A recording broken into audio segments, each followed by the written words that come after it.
गणेश चतुर्थी से लेकर अनंत चतुर्दशी तक गणेश पुराण कहती है। तो गणेश जी अगर लेकर आ रहे हैं तो बैठी हुई मूर्ति लेकर आए, और गणेश जी लाए मना नहीं है। गणेश जी जब लेकर आए तो घर में बिठाने के लिए ला रहे हैं तो राइट सूंड का गणेश लेकर आए, सीधी हाथ का। आपका सीधा हाथ देख लेना, उसी के हिसाब से गणेश जी को अपनी ओर रखकर, या गणेश जी का सीधा हस्त कमल देख लेना। आपका तो उल्टा मान्य होगा जब आप देखेंगे तो गणेश जी का जो सीधा हस्त कमल हो उस साइड अगर गणेश जी की सूंड है तो वो सूंड का गणेश घर के अंदर विराजमान हो। उल्टी सूंड का गणेश, लेफ्ट सूंड का गणेश, ये गणेश व्यापार, व्यवसाय, फैक्ट्री, दुकान, बिजनेस, ऑफिस जगह पर विराजमान हो। महाराज भगवान बैठ गए गणेश जी महाराज, इसलिए हमारे हिंदू रीति शास्त्र रीति कहती है गणेश जी जब जब खड़े होते हैं तब तब संहार करते हैं। गणेश जी जब जब खड़े होते हैं तब तब किसी ना किसी का संहार करते हैं, और गणेश जी जब बैठे रहते हैं तो सुख, समृद्धि, वैभव, आनंद, संपदा प्रदान करते रहते हैं। यहां तक जो जीवात्मा मर कर आती है, जो जीवात्मा भगवान गणेश के सम्मुख में आकर प्रथमता में खड़ी होती है, उस जीवात्मा के सम्मुख खड़े होने पर गणेश जी उसका फल भी प्रदान कर देते हैं। जा, मैं तुझे, तू मेरे सामने खड़ा है, मैं तुझे ये सुख देता हूं, जा। जब गणेश जी प्रवेश करें आपके घर के अंदर तब 2 घी के दिए दोनों ओर जलना चाहिए रिद्धि सिद्धि के लिए। तब प्रवेश मेरे गणेश जी महाराज सीधा चरण अंदर रखकर प्रवेश करिए और गणेश जी की स्थापना करिए। और स्थापना के समय पर 2 बिंदी, जहां गणेश जी बैठे साइड में कोई दीवार हो तो एक हल्दी की, एक कुंकू की बिंदी जरूर लगाएं। क्यों? जब आखिरी दिन हम अनंत चतुर्दशी के दिन गणेश जी को जब विदा करें तो ये रिद्धि और ये सिद्धि, ये कुंकू और हल्दी की बिंदी नहीं, ये रिद्धि और सिद्धि हैं। बहुएं हमारे घर में रह जाए। गणेश जी महाराज हमारे घर में आ गए। गणेश जी की सबसे पहली जो आरती हो, उस आरती के समय पर अगर धूप बत्ती जलाई जाए या गोबरी को जलाकर उसमें गूगल छोड़ी जाए, और गूगल छोड़ने के बाद गणेश जी का नाम ध्रुम वर्ण कह दिया जाए, तो गणेश जी को तुम्हारे घर की पूजा स्वीकार करना पड़ती है। बस वो समय हम जानते, हम तो बस उतना जानते हैं कि शिव महापुराण में लिखा और मुद्गल पुराण में लिखा, गणेश पुराण में लिखा, गणेश जी का एक नाम होता है ध्रुम वर्ण। क्या नाम है? ध्रुम वर्ण गणेश जी का एक नाम होता है। जब हम धूप जलाकर और धूप लगाने के बाद में गणेश जी की सबसे पहली आरती करने के पहले अगर हम सबसे पहली आरती गणेश जी की कर रहे हो, अपने घर में स्थापना कर रहे हो, बिठा रहे हो, और तुम चाहते हो कि गणेश जी मेरे घर में आके मेरी पूजा को स्वीकार करें और जो मांगू मेरा गणेश मुझे दे 10 दिन के अंदर, तो पहला नाम लेकर पुकार लेना ध्रुम वर्ण विनायक, बैठो, बस काम हो गया। वो फ्री होकर आता है, वो बैठता है, अलमस्तता में बैठता। कहां चढ़ाते हैं दुर्बा? गणेश जी का जो दांत टूटा है उस दांत की ओर गणेश जी को दुर्बा समर्पित करी जाती है। अभी गणेश जी विसर्जन हुए, गणेश जी को जल में विसर्जन किया, तो आपके मन में एक प्रश्न तो खड़ा होगा, आया तो होगा कि गणेश जी के 10 दिन तक बिठाओ, नित्य पूजन करो, ने पाठ करो, ने अर्चना करो, ने 10वें दिन इनके विसर्जन कर दो, और वो भी पानी में कर दो, पानी में विसर्जन करो। तो ये कहां लिखा कि जल में विसर्जन करो?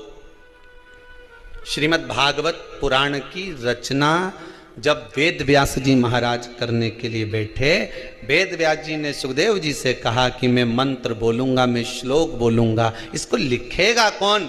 तो सुखदेव जी ने बोला गणेश जी से विनती करो। गणेश जी से कहा कि आप लिखोगे? गणेश जी बोले मैं लिखने को तैयार हूं, पर बोलते बोलते तुम रुक गए तो मैंने भी लिखना छोड़ दूंगा, उसके बाद मैं भागवत को विराम दे दूंगा, मैं आगे नहीं लिखूंगा। अब वेद व्यास जी बड़े चक्कर में पड़ गए, क्या करें? तो गणेश जी से कहा मेरे श्लोकों में कुछ गड़बड़ी हो सकती है, उसमें से गलती को छांटना पड़ेगा, फिर लिखना पड़ेगा।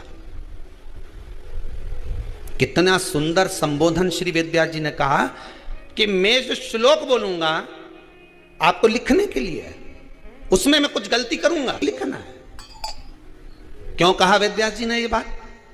गणेश जी भगवान है, वेदव्यास जी कहते हैं मैं तो संसारिक मनुष्य हूं ना, गलती तो कर सकता हूं।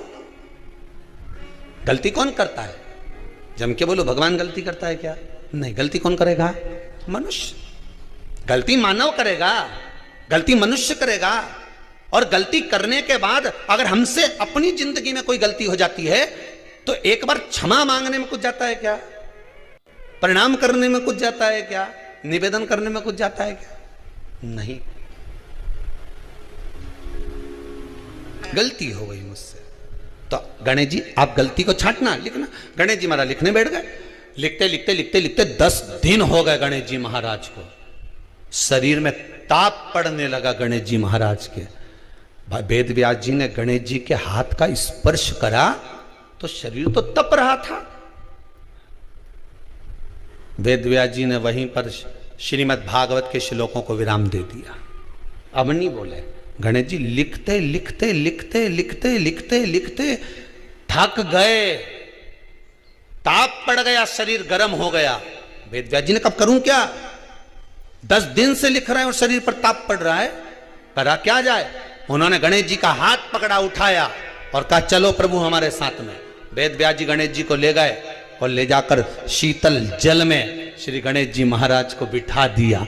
गणेश जी को पानी के अंदर उनको विराजमान कर दिया कि अब आप ताप को थोड़ा ठंडा कर लीजिए।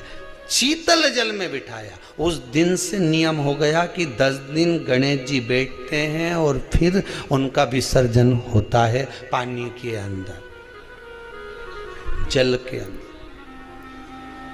शरीर का ताप मिट जाए। तो गणेश जी ने वचन दिया है वेदव्यास जी महाराज को, आपने मेरे ताप को मिटाने के लिए मुझे जल में बिठाया है। जो मुझे जल में विसर्जन करेगा मेरा ताप तो मिटेगा ही, साथ में जो मुझे जल में विसर्जन करेगा उसके जीवन के भी ताप को मैं मिटा दूंगा, उसके जीवन के ताप को मैं मिटा दूंगा। ताप मिटा दिया।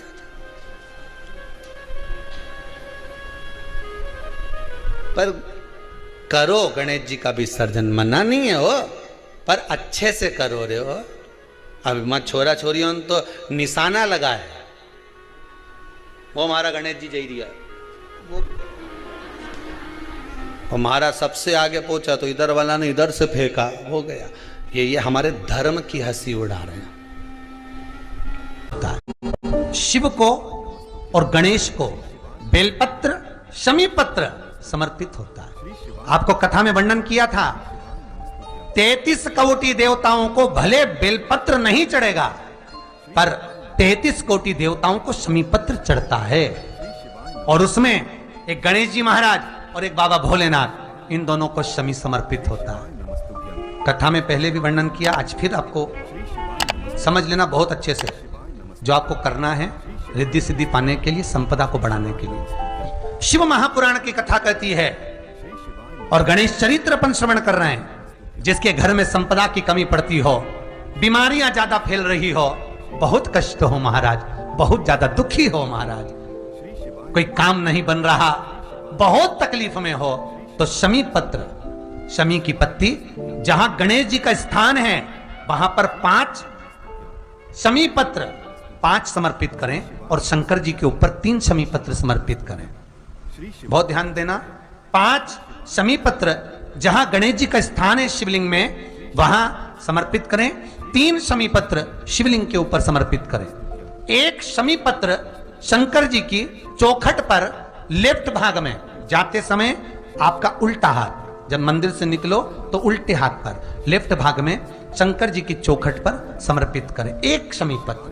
और महाराज घी का दिया जहां लेफ्ट भाग में आपने शमी पत्र रखा है, मंदिर में ना दिया लगाकर बाहर की ओर जहां शमी पत्र रखा है उसके ठीक साइड में एक घी का दिया लगा दीजिए। केवल गणेश चतुर्थी से लेकर अनंत चतुर्दशी तक गणेश पुराण कहती है भगवान गणेश जी का मोर ध्वज का, मयूर ध्वज गणेश का नाम लेकर जो ये दीप शमी पत्र चढ़ा देता है उसके घर से कभी रिद्धि सिद्धि नहीं जाती, वैभव प्रतिष्ठा नहीं जाती। कर देखना अगले साल तक आपका व्यापार कितना चलता है हमको बताना जरूर, करके देखो एक बार। गणेश पुराण का, शिव महापुराण का यह प्रसंग करिए, जीवन में उतारिए, चतुर्थी से लेकर अनंत चतुर्दशी तक। गणेश जी का मूल स्थान, आपको गणेश जी की मूर्ति पर चढ़ाने का नहीं बोल रहा। क्यों नहीं बोल रहा है? क्योंकि गणेश जी की आप प्रतिष्ठा करोगे तो वो टेम्परेरी है, 10 दिन के लिए कर दिया फिर वापस विसर्जन कर दिया। पर जहां शंकर मंदिर में बैठ गए, शिवलिंग स्थापित हो गया, वहां ना जाने कितने समय से शंकर की आराधना हो रही है, वहां गणेश जी सदा विराजमान है। और देखो ये 10 दिन में अगर आपने शमी पत्र बिल्कुल मन से समर्पित करा है ना, तो मेरा विश्वास कहता है शिव महापुराण का, मेरे बाबा विश्वनाथ की कृपा कहती है, मेरा मन कहता है 10 दिन के अंदर आप शमी चढ़ाएंगे ना तो कुछ ना कुछ अच्छी की प्रियता है दुर्वा। क्या प्रियता है? दुर्वा। कितनी दुर्वा गणेश जी को समर्पित करी जाती है? मात्र 5।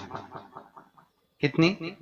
आज के जमाने में लोग गट्ठा बनाकर चढ़ा दें, वो अपनी जगह पर है। 5 दुर्वा पंचम इंद्रियों को वश में करने के लिए और भगवान के 5 जो स्वरूप हैं उनको अपने भीतर उतारने के लिए 5 दुर्वा। और दुर्वा में भी 3 गांठ। जब दुर्वा समर्पित करी जाती है तो उसमें नीचे दुर्वा की डंडी पर गांठ रहती है, 3 छोटी छोटी गांठें होना चाहिए। कितनी गांठ?